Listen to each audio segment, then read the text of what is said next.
Jude Law's character in this show is about a million times more interesting than any character they've made in like the last 10 years in Star Wars.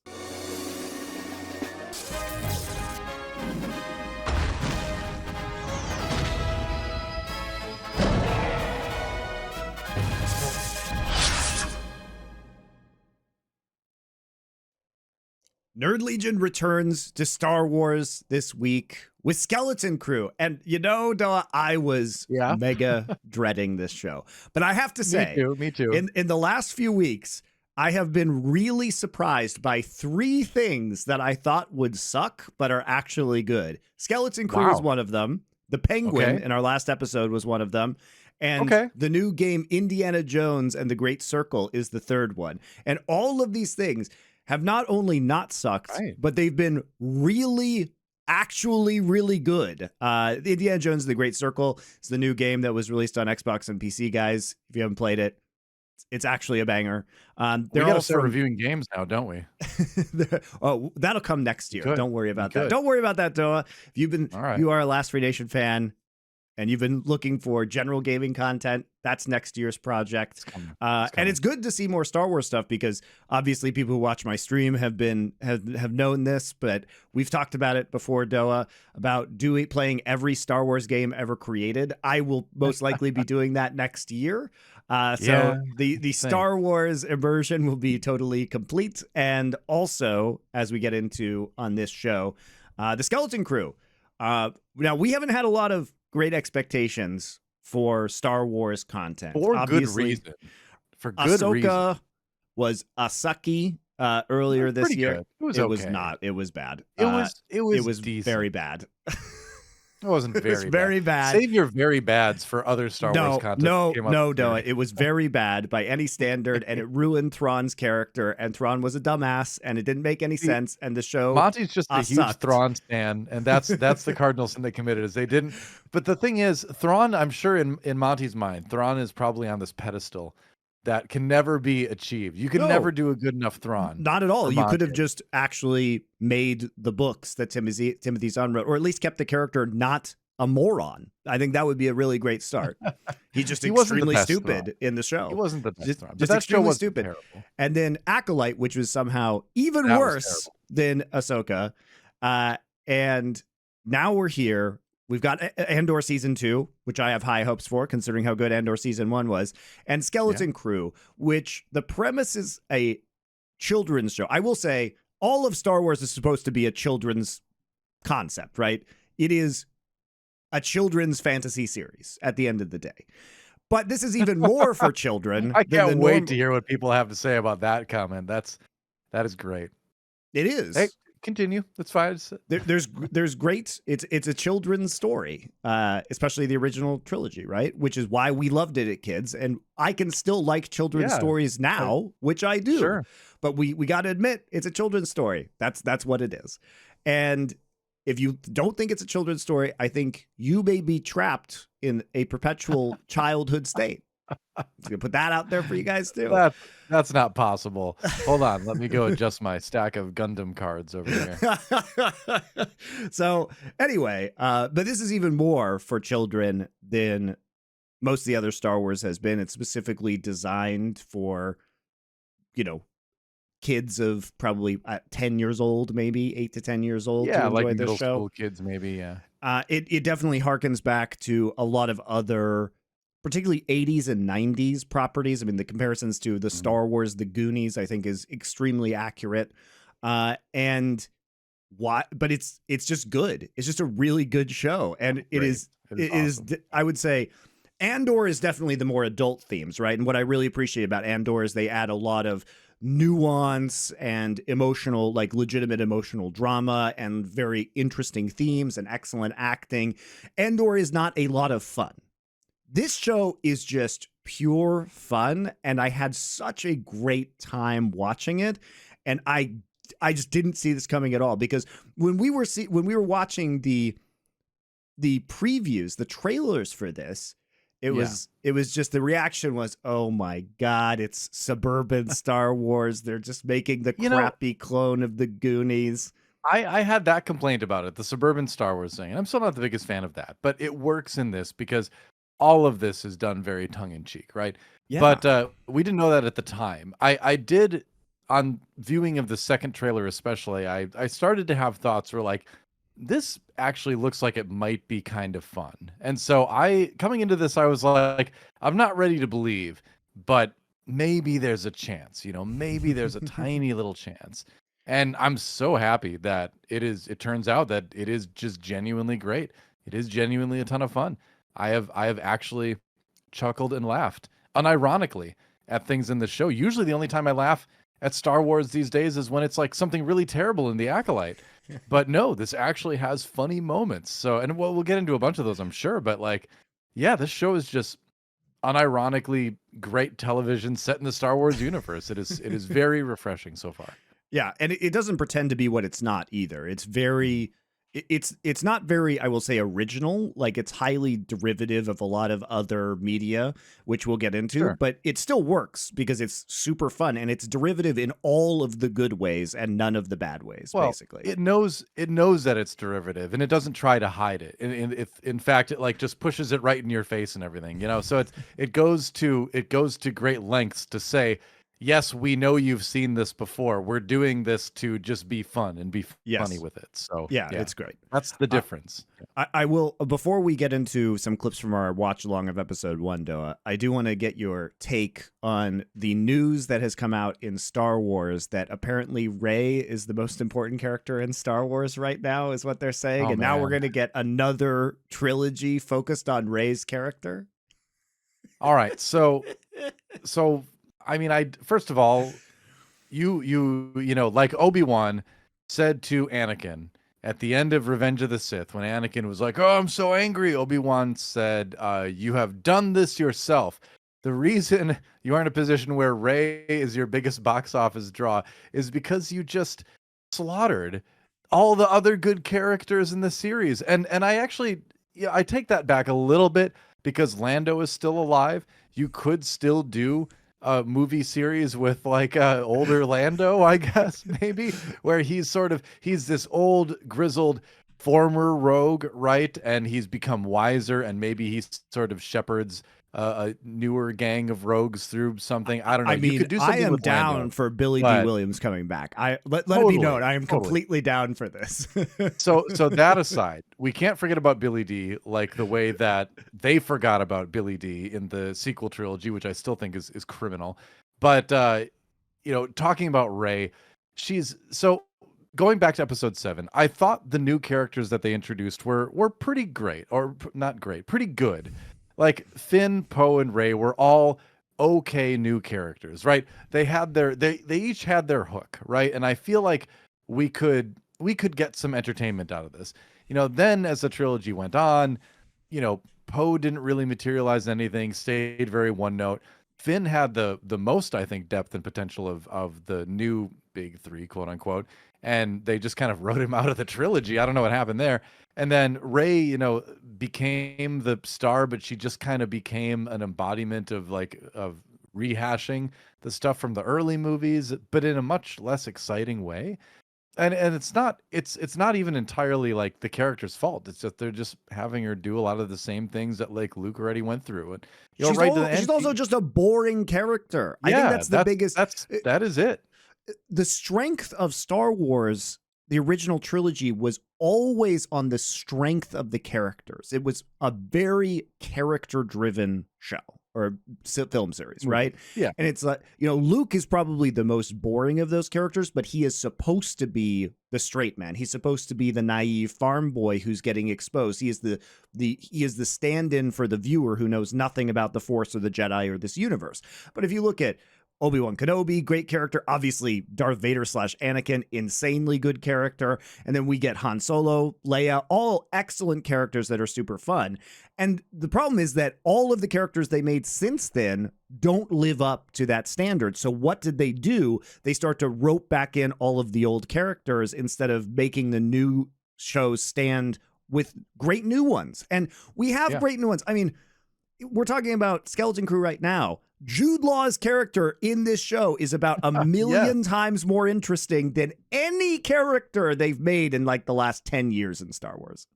Yes, he as of 3 episodes in, he seems like a really awesome, just skeevy, scheming, who is he really kind of character. Wonderful. But he's just super entertaining. I mean, I've been a fan of Jude Law for a long time, so I was excited that he was going to be in this series. He can do fun, sort of pulpy roles like this, because if you've seen like Sky Captain: The World of Tomorrow, he just like chews up every scene with that too, and it's great. So, having him in this was a great decision, and he's killing it so far as that character. But getting back to the sequel trilogy and Rey being the star of another trilogy, like, I hate to say it, but I feel like they kind of already ruined the character. She was interesting when we believed that she kind of was nobody, right?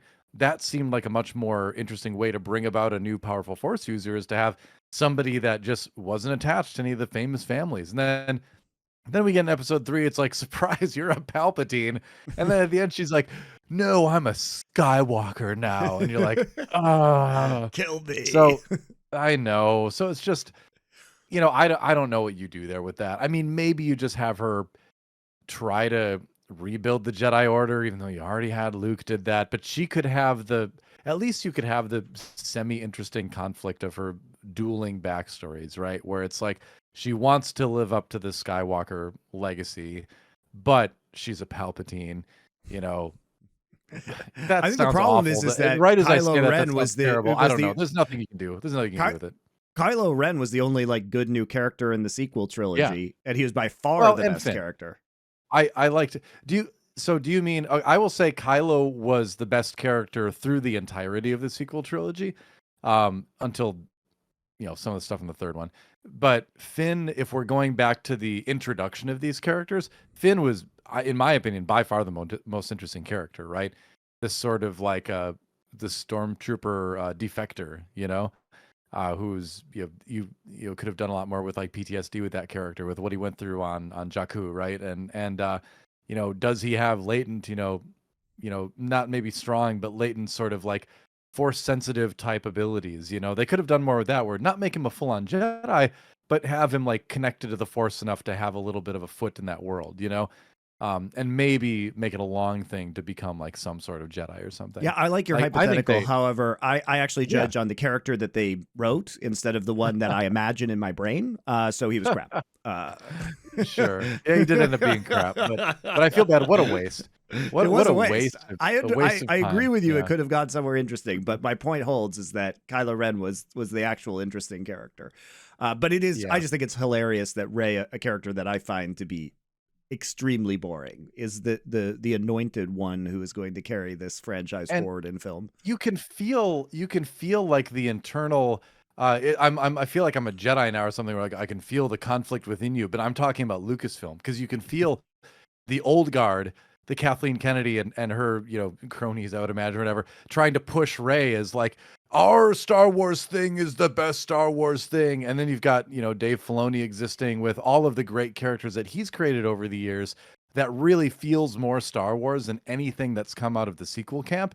And he's kind of like, well, our stuff is the real Star Wars. And, my answer to that is just give Star Wars away. Just like Disney, just like jettison Star Wars from your legal library and just let anyone make stuff with it, because we'll get so much better Star Wars stuff than if Disney keeps it under lock and key. Well, so that will never happen, but I like the idea. I know. I can see into all realities, Monty, and I see a reality where that happens somehow, and it's an amazing, wonderful paradise for Star Wars fans. But unfortunately, we live in this reality where we're getting another Rey trilogy. Well, so, I have to say, at least some of these shows are as garbage as The Acolyte was. I have hope for Andor season 2 and at least Skeleton Crew. I think it would be really hard, given what they've done, to mess this up at this point. Like, I feel like we're just gonna get a good series out of this, which I appreciate. I don't really see how they can mess it up. But before we get any further, guys, let's pop into some clips from our watch along. We will leave the full MP3 down in the description of this video. If you guys would like to do the full watch along with us, that'll be an option for you. You can sync up the video on Disney Plus with the audio file and have at it. So here you guys go. All right, DoA. Here we go with a delightful Skeleton Crew Episode 1 watch-along. Yeah, the name of the episode is This Could Be a Real Adventure. Are you ready to go? Kill me. What could be a real adventure? Piracy, I hate it when that happens. One Piece. Whoa, didn't expect that. Boarding Unexpected action. penetration. This is actually just the start of A New Hope again. Owie. All right, which one's Luffy? It's time for the werewolf break. The ship is yours. Take me to the vault. Is that Jude Law? Lost your shit. That's Jude Law. Throw about the airlock, a.k.a. walk the space plank. Copium.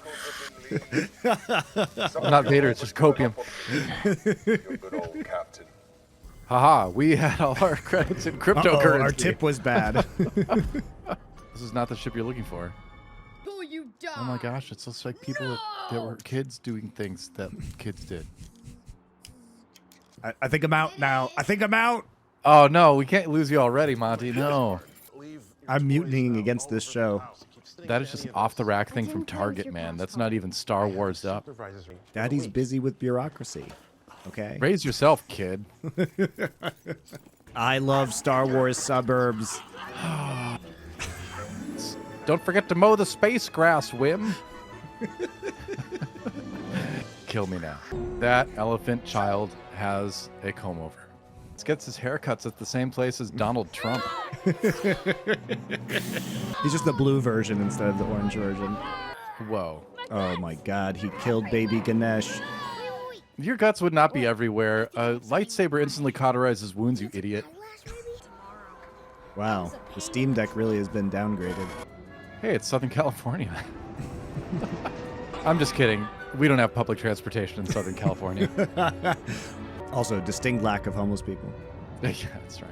We can sell so many backpacks to kids with this show. Oh, yeah. Look at that backpack and that backpack. You can find it all at Disneyland. Yeah. They just have droid security? Do they have droid teachers, too? Probably. I was right! He's just got a digital Etch-a-Sketch? I was going to say, it's an Etch-a-Sketch. Wow. What a throwback. We're really catering to the 80s kids with this one. Is this the Star Wars sorting hat? I can't even remember the test I took after high school. It didn't matter. The great work.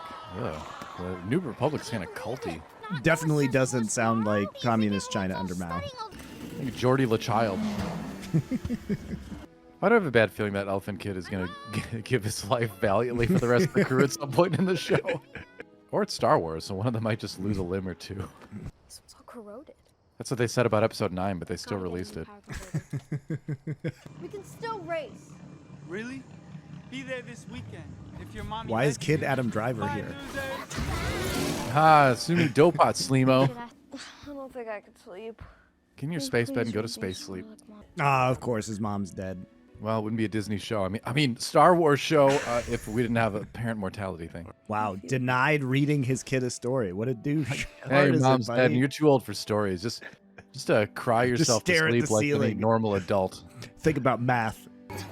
Canonically, I think the New Republic was just kind of like he have to crappy action roll? The door was opening. Because it's so wizard, Monty. Still better CG than Acolyte. I'm enjoying this. This is fun. This is fun. All right, what would Bear Grylls do in this situation? Probably drink his own piss is the answer there. Chew up his own arm. He's going to fall through the ground here. It looks like a piece of ground you could definitely fall. Wow, this kid sucks at climbing. My God. Oh, or you brush aside. I've lost the ability to use my limbs. And why did they have he was literally with right there. voice? What kind of school bus sees a child literally running after it and it just keeps going? That's why. Like, fuck you, kid. I race bikes so the droids hate me. Wizard. I saw your bike. Cool. It's totally Pretty wizard. Yeah, he said it. He said the thing. I'm the greatest Star Wars fan of all time. You must be perfect or I will disown you. Yes, sir. By the way, you can tell Get this isn't Gen Z because Wim would have just said, I'm having a mental health crisis and then gotten an A. Oh, no. Oh, no. This show does entertain me. I like this. You know what this is from, right? No. This is from the holiday special. This is literally from the holiday. Oh, yeah. Yeah. Shouldn't we tell the supervisor or Shut the fuck up, Ganesh. Max Rebo is the most famous Ortolian, popular as a jizz whaler musician. That sounds very wrong. The fake music in Star Wars, until just a couple of years ago, was known as jizz music. It's a takeoff on jazz, but they called it jizz. I'm not making this up. You can look it up. But it did get changed recently. Don't worry. Now it's jats. He's a jizzer. I didn't say that. We're talking about music here, Monty. What are you talking about? We're talking music. I'm talking about elephant jizz, man. It's Ortolan. Ortolan jizz. Is what we're talking about here. I'm gonna beat you to death with this shovel. How come there's no fat kid for comedy relief? It's the elephant kid. He's kind of chubby. Yeah, throw the dirt right back in your face. That's how you dig. We just need a crew to go with it. What is this? A skeleton crew? What are we? Some kind of skeleton crew? Oh wait, no. This is how those kids died in Penguin. That elephant guy's little brother is like. It's in some sort of hibernation mode. It runs on Windows XP. No, Vista. Oh no, it'll never work. It'll never work now. Yeah. Now it starts playing some jazzy 80s song. You mean Jizzy? Jizzy. do do do do do do do do do do do do do. Hey, are those Turtle Beach headsets? And they still work? No wonder. Turtle Beach has the highest quality headsets. They can survive being buried underground for centuries. Don't touch anything. Or they can go on an amazing adventure. Or we could push the flashing green button that we don't know what it is. And they're acting like kids. These are the droids' eye lights come on, I'm guessing. Yep, there you go. Yep. Wow. DoA, Are you writing this in real time? I could. I could. Well, I guess he's not going to make the test tomorrow. That was the end. Okay, that was solid. All right. I know we made a lot of jokes about it because that's what we do, and it's fun to make jokes about things. But that was pretty good. Well, there you are. There's our watch along of the first episode. We will probably do one of the last episode as well, because I feel like we're going to be coming back to this show to kind of wrap it up, considering both of us seem to like it enough. But before we go any further and actually break down the show, we do have a sponsor for you guys today, and that is ExpressVPN. And it's time for the holidays, obviously, DoA. There's a lot to worry about with the holidays, but there's also, a worry about your data. So there's a heightened risk of data theft and fraud. So they try and hijack your connection and steal personal information while you're shopping. This can obviously happen, especially on public Wi-Fi networks if you're using that. But ExpressVPN encrypts everything, easy to use. Obviously, there's an app on the phone, one button pushed. I have it on my phone basically all the time, especially when I'm out in public Wi-Fi. I actually have it on right now while we're recording this show over Discord. So if you guys are shopping on public Wi-Fi, just be aware you might want to encrypt that data. And it will also encrypt it from your ISP who's trying to sell your data, which is another thing that you probably don't want to have happen. So there you guys go. It's also consistently rated the #1 VPN on the market by top tech reviewers like CNET and The Verge. And there's never been a better time to stay safe this holiday season, because right now you can use our special link to get 3 extra months of ExpressVPN for free. Just go to expressvpn.com/nerdlegion to take advantage of this special deal. That's expressvpn.com/nerdlegion for 3 months, absolutely free. So if you guys like this show, best way to support us is to support our sponsors. So it's a great time to do that. So thank you very much to ExpressVPN. And now let's discuss Skeleton Crew. So the premise of this show is very much, it's very simple, but I appreciate the simplicity. They're not trying to overcomplicate things. It is just a fun, swashbuckling ride. It's about a group of kids from this suburban planet that we are starting to learn is much more than it appears. They find an ancient, presumably old Republic spaceship that they excavate, and then it accidentally trigger and it flies them off on a magical adventure through hyperspace where they can't find their way back home for reasons that that we're starting to understand. They then encounter, in their being lost, they encounter a droid on the ship who takes them to a pirate port because this ship was previously a pirate ship. naturally. And they get into some shenanigans, rescue Jude Law. We're just going to call him Jude Law because we actually just don't know what his real name is, because he is we got a couple names for him. Yeah, he's a trickster and a rogue. His name could be Jod, which he says it is. It could be Crimson Jack, or Silvo, his captain, his pirate Silva, captain's name, which we see him masked in the first episode. And now they have picked him up, escaped from the pirate port. The marauding pirates are after them, and they are trying to find their way back home to their planet at Aten, which is apparently a mythical world to the rest of the galaxy that has been hidden for many years and is apparently a planet of untold treasure. So obviously, this show plays into a lot of tropes that we've seen before, but it is just really well executed. It's just really well executed in terms of the pacing.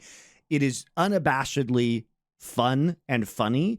It feels lighthearted, and yet it also just does a great job of being Star Wars at its core. Yeah. And I think they got a great read on what makes Star Wars entertaining and have placed it in this show.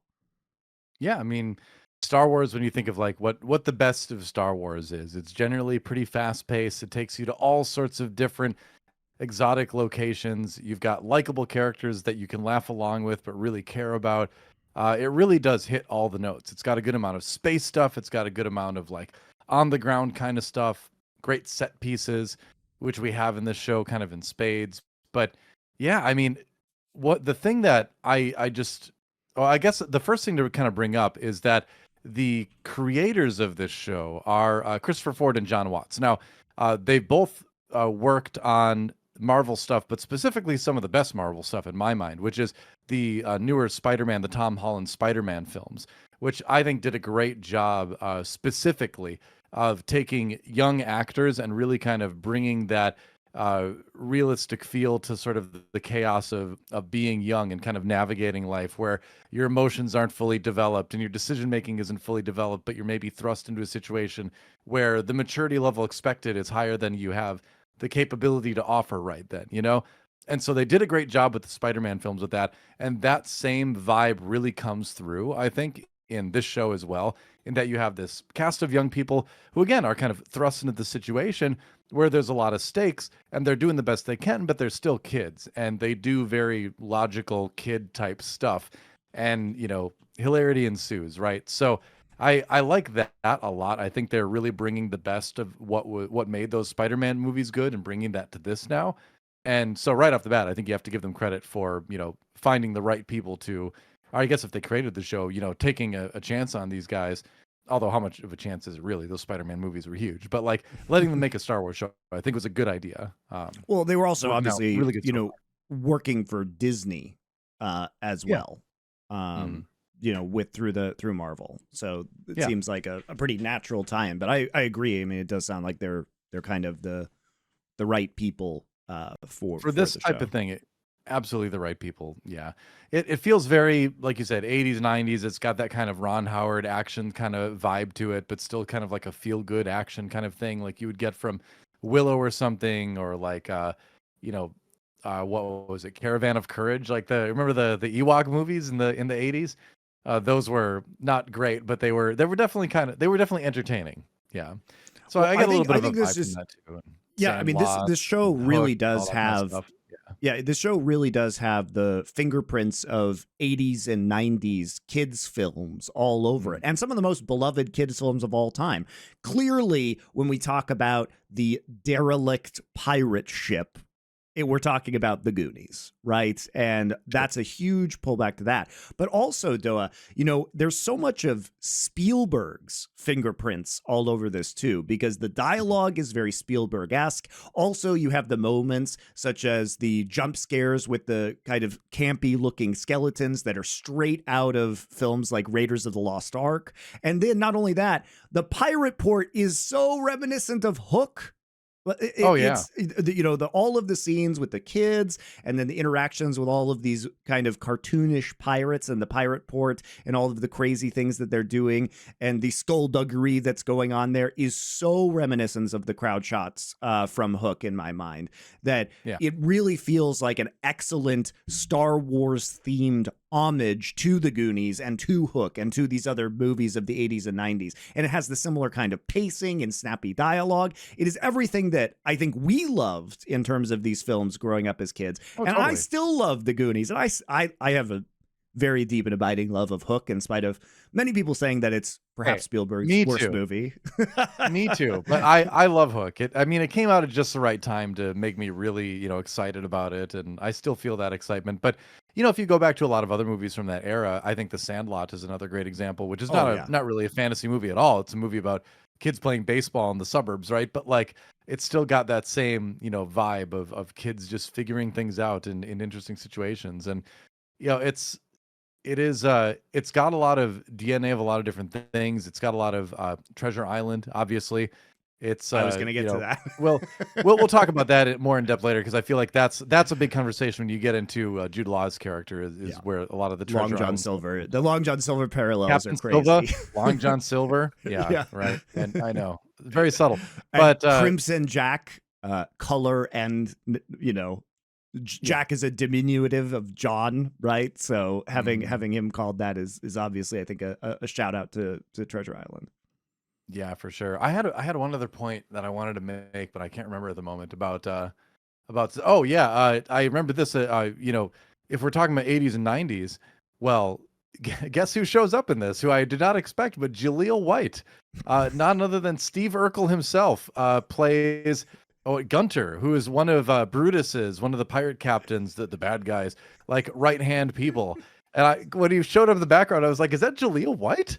I haven't seen him in like forever. No shade on Jaleel White, but like, I loved Family Matters growing up, and he crushed it as Steve Urkel. If you know, I guess. But so it was neat to see him show up, because I feel like he's kind of unmistakable. When you see Jaleel White, it's Jaleel White.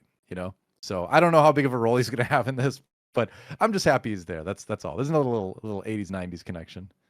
Yeah, there's some really interesting. There's some really interesting casting choices in this.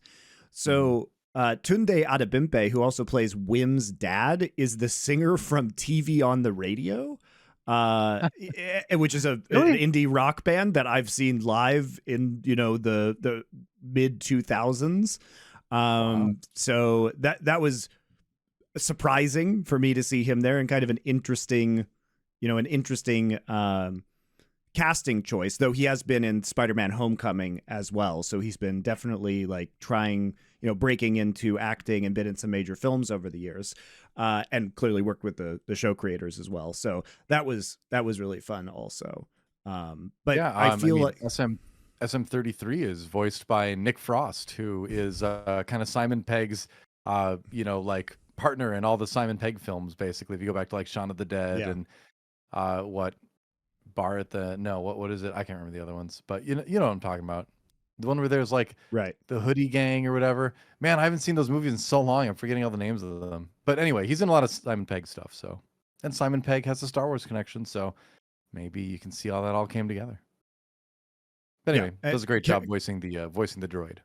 Even the bit parts, like we're talking Wim's dad. Fern's mom is Carrie Condon, who's an extremely famous Irish actress. So yeah, I really like what they've done. It feels super good, the casting that they've done, and the kids also, I think, absolutely crush it. There's always that danger with child actors, but they all have each of the kids has very distinct personalities. I think they come across as very genuine and childlike, and the way they're written makes you believe that they're actually kids, because they're making mistakes and they're learning in ways that children learn. So it's both well written and well acted, I think, from the kids' perspective.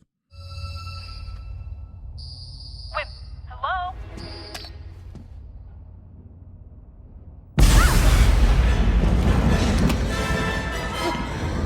And they're all very different too. All four kids have very different, very well expressed personalities too, which is, I think, tough to do when you have a cast of kids. It's easy for a few of them to be like just the kids, but they're each very much their own character. All the kids are better actors than anyone in Acolyte.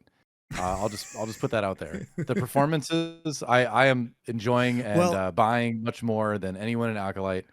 Sorry, Carrie Ann Moss. I mean, they're much better written. I think that's the key aspect here. Is this show is just was that too harsh? No, it's not. I But just you really can only, didn't like you can Acolyte. only do, you can only act as an actor. There's a ceiling that's presented by the text and the storyline. It's like Anna Sawai. Was she terrible in Monarch: Legacy of the Monsters? Yes. Was she amazing in Shogun and deserving of that Emmy? Also, yes. So you are hard capped, I think, by the scripts that are given. You know, you say that, but then you got to think about some of the dialogue in like the original trilogy, and they made it work. Somehow they made it work back then. So I've often they also thought about ad-libbed some of the best lines, such as I love right, you, I right. know. Yeah, I know that, but I have thought about that too, where it's like I don't know where the responsibilities begin and end for actor versus script. Both have influences. I don't know where the line is. I just know Acolyte was terrible. That's all I know. Power of many. Power of many. Power of one. The power of two. Like, are they advertising? It tastes like or it sounds like a cereal commercial, or maybe like shampoo. Power of many. Moisturizers in one. Well, I think where this show succeeds is that Star Wars didn't overcomplicate itself, and it didn't over-explain. It was clearly based off of adventure serials, of course, not as in serialized media, not an adventurous serial. No.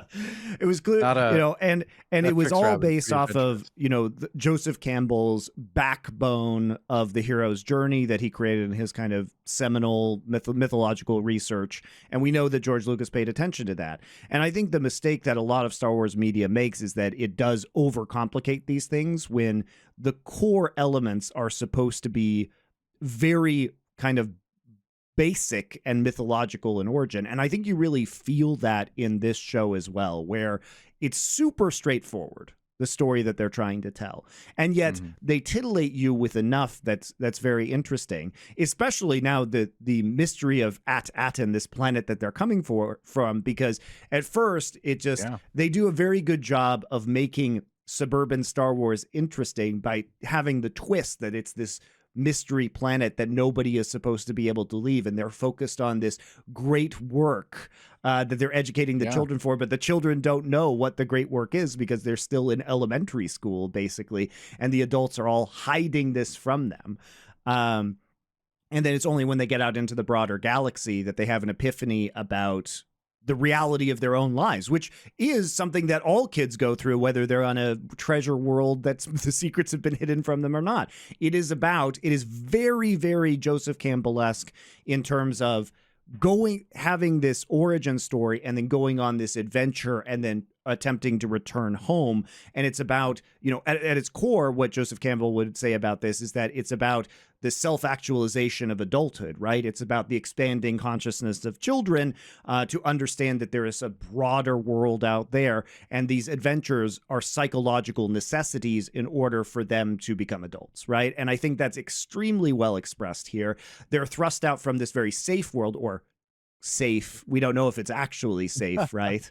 Maybe it's safe as in like it's locked and you can't get in. Yeah, into this universe that is deeply uncaring, where they have to use their wits to survive, where there are people that, unlike everyone in their safe upbringing in Star Wars suburbia, may be trying to kill them, exploit them, manipulate them, and to the degree that we're not sure about Jude Law's character. And it's left deeply, deeply ambiguous as to whether he is helping them from the good of his heart, not helping them and going to sabotage them in the end, doing it so that he can get some sort of reward from Aten, because everybody seems very interested in finding this planet. And it's just a great characterization. And it's this ambiguity that they're playing with as of the first 3 episodes that have been released when we record the show is very fun. Yeah, for sure. I mean, I love the twist that instead of just, the kids are trying to get home, how do they get home? Not only are they trying to get home, but like everybody wants to find their planet also, So it's kind of this weird twist where everybody wants to get there, but just for different reasons. Obviously the kids just want to get home, and everyone else wants to get there to, loot it for some reason, right? there's some sort of great treasure there apparently. So who knows what that is? I'm sure we'll find out later. But that's a neat kind of thing to throw in there. Is that like not only our main characters are trying to get home, but everyone else is trying to get there too. But it's just a very, very hard place to find. So I like that. I like that a lot. They do a good job of setting up Jude Law's character to, have very, he's clearly shifty, right? He's clearly not trustworthy. He's clearly, anti-hero at best. But, is he really going to be 100% out for himself, or is he going to genuinely help these kids at some point? Who knows, But it's a great character, Yeah. And I love that you have him. And then, because I guess we can kind of get into the characters here too, because there's not a ton of plot to cover, right? They go to the pirate port, they get caught, they get thrown in a prison, they find Jude Law's character in there as well. He gets them out because he apparently, as far as we know, can use the Force and he just grabs the key off the wall and lets them out. Which is also a reference to Pirates of the Caribbean, right? Where the dog has the keys in Pirates of the Caribbean, and they're sitting right there. It's deeply reminiscent of that from the shots. Clearly, that's from the Disney ride Pirates of the Caribbean, famously with the dog with the keys and the pirates with the food. If you go on the ride, but then that was also cleverly reflected in the first Pirates of the Caribbean movie with Johnny Depp, and they brought that element into it. Crimson Jack could also be a reference to Jack Sparrow too. That's their ability too, where they're just referencing different famous pirates throughout history and the Disneyverse. But yeah, so he gets out and he says, "Well, I was just waiting for a ship that I could get out on." And so sure, you could. That sounds logical to a bunch of kids, but at the same time, it's like, well, if he could just get out and he's so capable, why couldn't he just get out and steal a ship then, huh? Why? What's really going on here? But yeah, I just love the dialogue in this show where they're trying to convince him to go back for the droid, and Fern goes like, "You never leave a man behind." Isn't that something that the Jedi say or something? And he just says, "That's not a Jedi thing. The Jedi say." And just we're not going back for a droid. I thought the Jedi never left a man behind. That's not... First, it's a droid. Second, that's not a Jedi thing. The Jedi say. It's great that he's just kind of halfway like, are you testing me? Halfway, it's like, am I right when I'm saying this? Like, it's just the way he's kind of unsure while he's saying that is great. I love it. Stuff like that. There's so many little great lines in here, like when they turn the battle droid on and it just asks, "Did we win?" Did we win?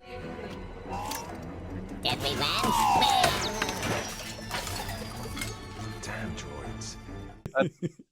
It was great. Yeah. Also, clearly there's a history of great droid characters and using them as comic relief. And SM-33, as you said, voiced by Nick Frost with the Cockney accent, is not very original. He's basically the equivalent of the limping peg leg, pirate. He has a peg leg. Yeah. He has a peg leg, but I just love the little twists they put on things that are so delightful, such as instead of the parrot, he just has this space rat that's in his eye that's part of the character and part of the comic relief. Searching. I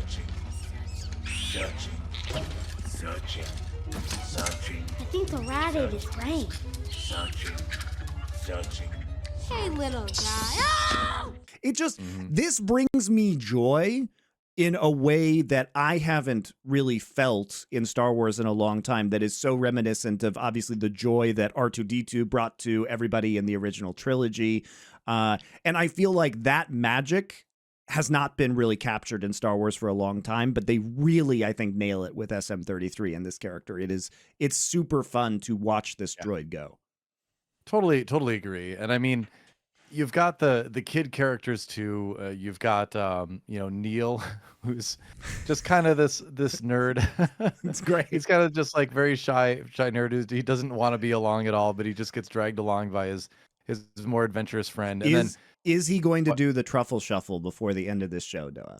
Well, I made jokes during our watch through that someone was going to tragically die, but I don't think that's the case anymore. At least not from the kids, anyway. I don't think that's going to happen. But truffle shuffle is a possibility. I wouldn't put it past this show. But another Goonies reference, in case you're curious. But Wim is a great character because he is just basically the avatar of every Star Wars fanboy, right?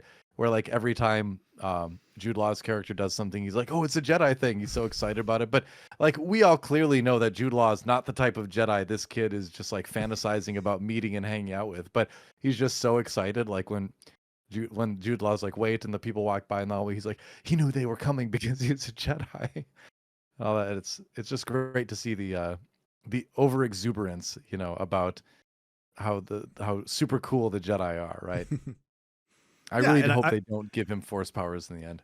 And I like what they did with KB and Fern as well. Fern's confidence is really fun, where she steps up and takes control of SM-33 and assumes the mantle of captain of the ship. I think is a great character moment for her. KB is fascinating as more of the character who is observing and using the power of observation in order to make good decisions about the show, or about what's going on in the show. So I think as you say, all of the children's characters are super unique, and that comes across. It makes a very strong collective cast for Skeleton Crew.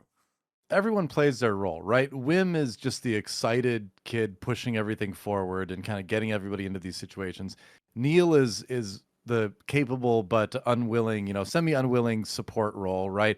KB is analytical to the point where she kind of can tell what is happening and has more of an awareness of the situation than everyone else, but she doesn't have the assertiveness to act on it. And then Fern is the get things done person, right? Where, when they need someone to really kind of step up and make a harder decision or something, she's the one who does that, but she kind of needs the help of the others to make a good decision. If she kind of goes off on her own, she tends to, not make the greatest snap judgments, right? So I like how all four kids are really working as a pretty cohesive unit right now.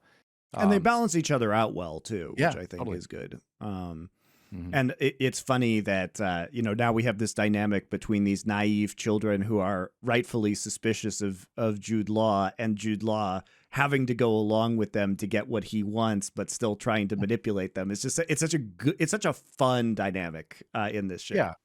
And they're kind of aware that he's not who he really says he is, but they kind of still need him too. So it's sort of this like uneasy alliance, which is also very, pirate story-esque, right? I mean, you've got the villain too. You've got Brutus, who, he's out there as just sort of like the scary monster threat, which I think he works great. I mean, they made him like the big Wolfman alien from Star Wars, which is kind of a goofy thing from the original trilogy from the cantina scene, right? But he fits so perfectly in this role because, they needed someone who looks monstrous, right? And that's great, So I think he works. And is a betrayer. I mean, why else would he be called Brutus? There you go too. Yeah, that works. Although Silva seemed like he had it coming. Jude Law's character, who is either John Na Nawud or Captain Silva or Crimson Jack or all of the above or none of the above. Who knows? But I love that 3 episodes in, we already have 3 different names for his character. It's awesome. Yeah. And the parallels to Treasure Island here are obvious.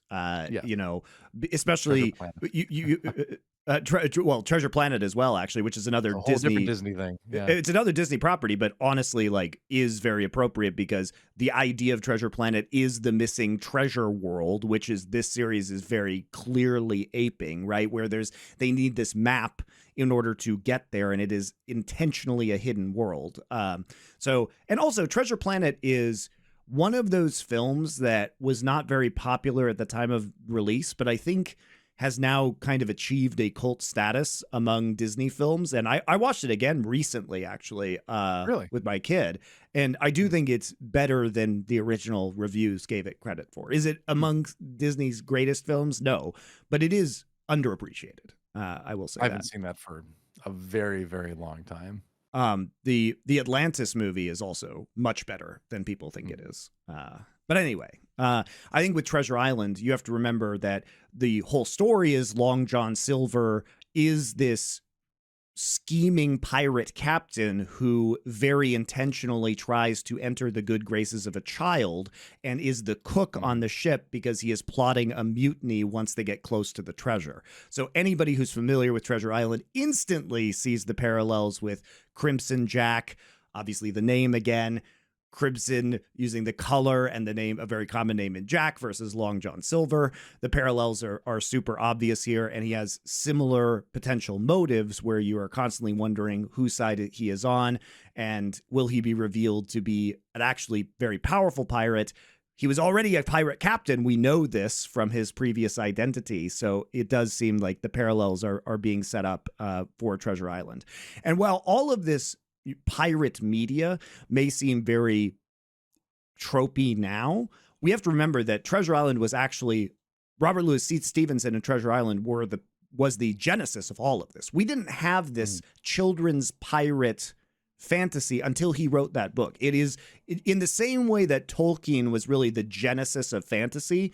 Robert Louis Stevenson and Treasure Island were the genesis of pirate fiction, effectively. Totally. Yeah. And all of the romance and fantasy that have come around from pirates has come from that book. And people may not know that. Well, a lot of I forget which version it was, but one of the film versions of Treasure Island had Long John Silver talking in the way you hear every pirate talk about ever since then. I mean, most recently Captain Barbossa in the Pirates of the Caribbean series, that voice. That's the quintessential pirate voice. That came from an adaptation of Treasure Island originally. Well, it came from the way the character's written in Treasure Island. Right, by Robert Louis but Stevenson. I mean, just that voice itself, though, you know, because sure, you can read it off the page, but the way it was read off the page by that, which I feel bad, I forget. It was a long time ago. I wasn't alive, but that it had a big influence too. So that work through various forms of media, originally a book over the years, you know, definitely had a big influence on all of this right to today, and for good reason. It's just fun, you know. Yeah, just a ton of fun. I like the little touches too, where, you know, you mentioned like the rat that lives in the eye of SM-33 and all that, but there's even things like Crimson Jack's blaster kind of sounds like a musket too, you know. It has more of a cracking. It looks like some of the blasters look like flintlock pistols. Like so the ones that they steal at the spaceport. The one that Fern pulls on him it just looks like a flintlock pistol, which is super good. I agree. That's such a nice choice. Let's go. What just happened? I've got the coordinates. Come on. Yeah, so they're doing lots of little great things with that. The set pieces are so good. Again, we talked about the spaceport, the little action sequence where the fuel line is still attached and they have to like fly around and do some maneuvering, and it's silly, but it's also, you know, really fun little adventure set piece too. That's right out of all those movies that we were talking about loving earlier from the 80s and the 90s. And then they go to this moon, and it's just another really great looking set piece where they have the silhouettes of him and the kids against the planet in the background and all that. And then you've got sort of the I don't know, cartographer owl cat character or whatever, which I thought was going to be terrible. But then really the good. way they did that character was just like all of those little memorable bit characters from those older films too. You know, there's just something about the way the character is weak but still manages to, you know, give our heroes, the kids, you know, a little bit of help there in the end. It works so well. So. Yeah, and I was concerned because clearly there have been some epic fails of Star Wars creatures. I'm looking at you, Basil, from The Acolyte. Yeah. So there's the difference between a forced, oh, isn't he cute kind of character versus a character that just exists there and, you know, is likable by its own merits as a character in that work versus, hey, look at this character. Don't you want a Funko Pop of it? You know, forced versus natural. I was concerned when they introduced this Kh'ymm character who is the owl cat, because clearly they're like, what if we made something super cute, which is an owl with the face of a cat, right? And which isn't really all that cute. It's a little bit weird looking, but that's I like it part of the though. charm. Yeah, but I like the way it looks, and the character that they did with Kh'ymm, I think is excellently done within the context of this show, because it provides a clear, you know, movement of the plot. It also serves as a way to give another name, Crimson Jack, to Jude Law's character, and to, you know, muddy that up, because the character of Kh'ymm does seem very, you know, sympathetic, and you wonder whether or not this is, you know, whether or not the Kh'ymm character is the one that the children should be listening to in this situation. as the voice of reason. And clearly the Kh'ymm character is coming back because at the end of episode 3, they say, hey, you could call me at any time if you have any issues.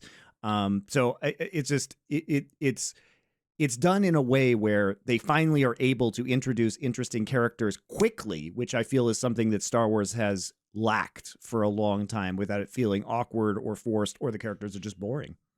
Yeah. Yeah, it is surprising. And again, it just really reminds me of all those other little bit characters. Like, I mean, maybe less of a big character, but I'm reminded of like Agra in The Dark Crystal or something, right? Where they go there for a reason, they have a conversation with this character, then they leave.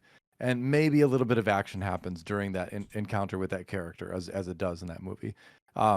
But it's a memorable character. They're, weird or interesting for some reason. And even though they're only in it for a little bit, you were like, wow, that was kind of a fun scene that transported me to a unique place, right? So the show just keeps doing that. And I wish we had more to talk about, right? I wish I could watch more episodes of it right now, because I'm sure there's going to be a lot more to discuss. We're going to have to come back to it. I think this is one we're going to have to do a second episode of for sure and finish, because I think there's going to be a ton more to talk about. Because again, there's only like 3 30-ish minute episodes out right now, but man, it is a ton of fun. I kind of just want to go watch it again. I liked it that much. I really did. I thought it was gonna maybe be okay, and it ended up being much better than I expected. Also, DoA, I mean, you pointed out an interesting Easter egg that people may not know, which was about the Star Wars holiday special in our walk. Yeah. So do you want to talk about that? Because I think that was, something very fun that you noticed, and a good homage to the silliness of Star Wars. There's so many homages in this show. Some are very overt, like the very first scene in the show, which is just a carbon copy of the first season. It's the first scene in A New Hope to like a funny degree, to where the lines are even basically just almost word for word the same lines. And it's done, like a very intentional, in your face. Yes, look, we're aping this. This is the tone of the show. We are going to be doing this kind of stuff, but we're doing it to be fun and funny. So that's one that anyone would see, right? If they've watched Star Wars in the past. But the one that did jump out at me is, the dancing characters, the dancing aliens that the little elephant kids are watching is just ripped right out of the Star Wars holiday special. And that is something. So right now you can go on YouTube right this second and watch the Star Wars holiday special. There's even people that are working on a cleaned up HD version of it, which I can't wait for that to be done. I hope they don't give up on it. But when I first saw the holiday special in like the early 2000s, this was something that was like rumored to exist. The internet was in its early days back then. You didn't know, you just heard from someone who knew someone that said they saw a Star Wars holiday special. But I remember bringing it up to my dad. My dad was like, oh yeah, we watched that. And it was just really weird. It was not what we expected at all, because we all liked the first Star Wars movie, and this holiday special came out in 78, 79, something like that. And he's like, and this was just bad and weird. It was like a musical. And me, as my, young, maybe like late high school, early college at that time, brain was like, I have to see this. And so the only way you could get it is you had to like order bootleg DVDs of this off eBay, or find like a torrent to download and rip it, and just hope that you weren't downloading a virus, because that was always a risk with anything that you torrented back then in the early 2000s. There wasn't really great virus protection back then. So, so seeing the Star Wars holiday special was like a big novelty back then. And it really left an impression on anyone from, my generation that had to really like work to see it, and feel like they got something they shouldn't have, So then to just see it be, used here, some of it, a little piece of it actually used in the show, was really fun, because it's like it felt like a formal acknowledgement that it exists, after all these years, to just use a little bit of it. But, if you don't know about it, go watch it. It'll be probably one of the worst couple hours of your life, but you'll remember it always. And then you will gain. I'll tell you what. So I'll tell you what. I'll say one more thing real quick, though. Oh yeah. The pleasure with the Star Wars holiday special, after you've seen it once, is to watch it with other people, to inflict it on others, and then they will want to do that to other people. It perpetuates that way, in a kind of caustic but really entertaining way. DoA is just spreading Star Wars cancer to other people. happily. No, I'm showing them the holiday special, not the Acolyte. All right, fair enough. Well, you didn't explain what the actual Easter egg is. Well, yeah, I did. I did. Okay, It was fair the dancing characters Right. in front of the elephant kids, basically, which is it's so in the Star Wars holiday special, who was it? Some 70s sitcom star delivers this like a present to Chewbacca's family, and he gives it to Chewbacca's son Lumpy. I'm not making this up. And Lumpy watches Isn't it it. the Tree of Life or whatever?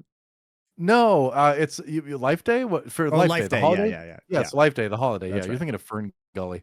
Yeah. Another great throwback. But so Lumpy watches this thing, and it's like this weird, like circus acrobatic. It's like Cirque du Soleil with all the fun and talent sucked out of it, basically. But the costumes are equally weird. So it's that, it's like Dr. Seuss meets idiots.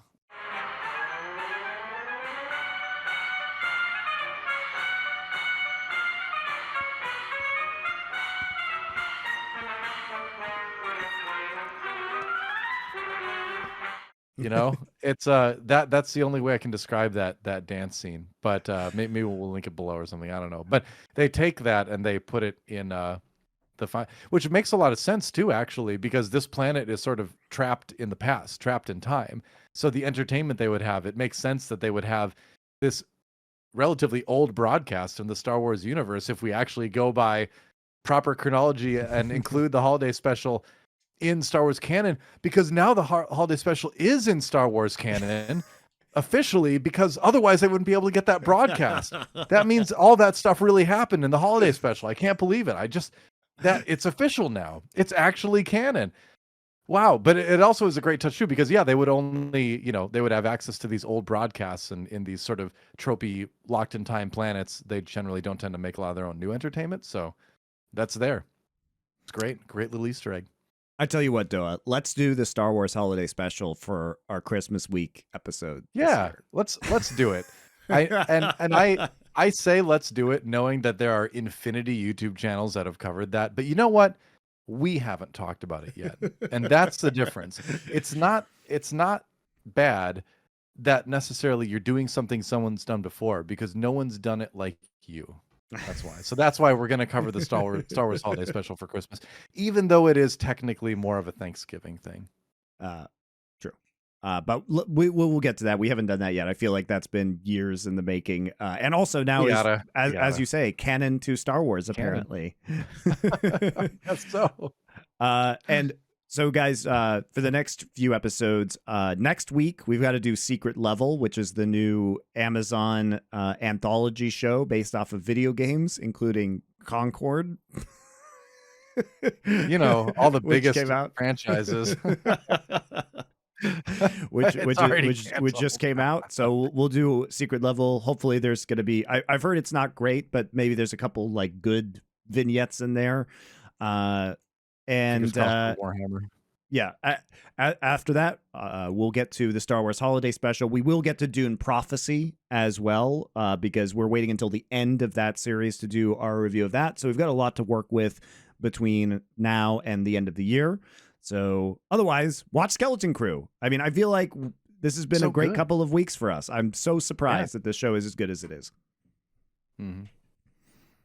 And we'll do another episode wrapping it up. Skeleton Crew is awesome. Go watch. We'll see you guys next week.